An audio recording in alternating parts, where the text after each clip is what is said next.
Hey guys, it's Robert from East Coast Sounding Design. Today's video is about my DJI Mini 4K drone and my experience with it since I've had it.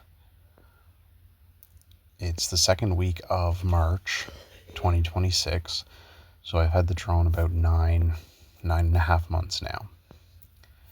I want to say that my experience with the drone has been entirely positive, but there has been a few setbacks and a few issues I've had with the drone. None that require care or return to manufacturer, so they're very easy and avoidable fixes, and I'll do separate videos specifically on them, but I will talk about them here today. So I bought the Mini 4K Fly More combo with 3 batteries, and it comes with a carrying case. I'm not a big fan of the carrying case because it's just very soft, but it is convenient. This year I do plan on upgrading it either to a Pelican style case, or I'll actually might make a wooden hard case for it. So right now I'm just flying over top of our property. You can see the swamp feature, the lake out back. Just haven't had it out in a while, so I just want to get a feel for it again. So the biggest issue I had with the drone, now this might be my own personal experience, this might be a DJI thing in general, was the gimbal on my drone. So what happened is my hypothesis of what happened is a couple times when going between shooting locations, I would put the drone on the back seat of the vehicle I was in. Wouldn't put the gimbal cover back on, wouldn't fold the drone up, just turn it off. And something got jammed into the gimbal itself, between the camera and the mount. So on the DJI drones, on the 4K can't flip into portrait mode. It can only do landscape mode, but it can do up and down. It can tilt about 15-20 degrees on axis, and then it can also turn a little bit to compensate for when you're in sports mode for doing spins, or when you're doing other trick shots. So there's 3 points that can get really jammed up on the drone. So putting it in the backseat of the car, something got into the gimbal. Now we found out that particular day that it was a piece of very, very fine piece of paper. So we thought it was fixed, took it out for another run a couple weeks later, and the gimbal was locked up solid. When I tried to manually turn the gimbal, it wouldn't let me do it. It wouldn't do a calibration. It was just not working. So it turns out that there was dirt inside the gimbal. And I spent about a month and a half trying to figure it out. And then I ran into someone else who had a video talking about it. And it turns out just to go buy a bulb blower, like a little electronics bulb blower, solved it instantly. Didn't have to send it for care or repair. Just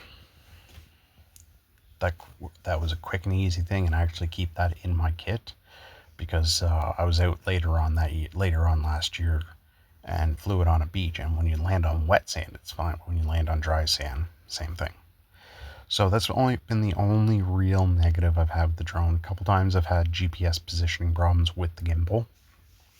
So if the drone doesn't have perfect signal, the gimbal isn't able to compensate when the drone's flying around. So minor trifles, part of owning a more budget-friendly drone. Outside that, my experience with the drone has been phenomenal. Never ever do I wish I'd gotten a off-brand drone.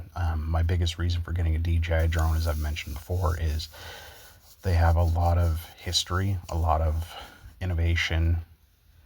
They have been doing drones for a long time. They know what they're doing.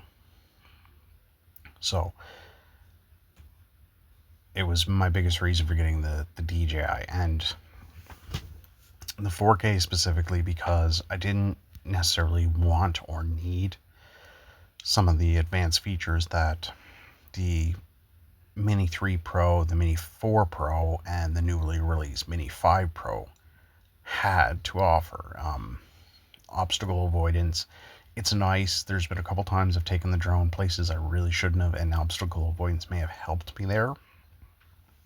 But generally speaking, this is the style of shooting and videography I take with the drone, is completely up in the air, away from any obstacles, because it's just easier that way. Plus the price tag. The Mini 4 Pro in Canada, the Mini 4K in Canada was around $540 shipped with the Fly More package when I bought it. The price fluctuates from time to time. So it's been a really good drone. Do I recommend this drone for everybody? No.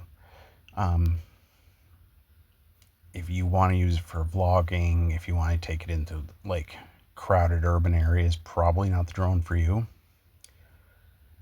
Because it doesn't have the obstacle avoidance. But for casual flyers, people taking aerial photography, pictures, videos of your area flying around, just like what I'm doing here, it's a very good drone for its price. And I don't ever regret buying it. Don't ever regret owning it.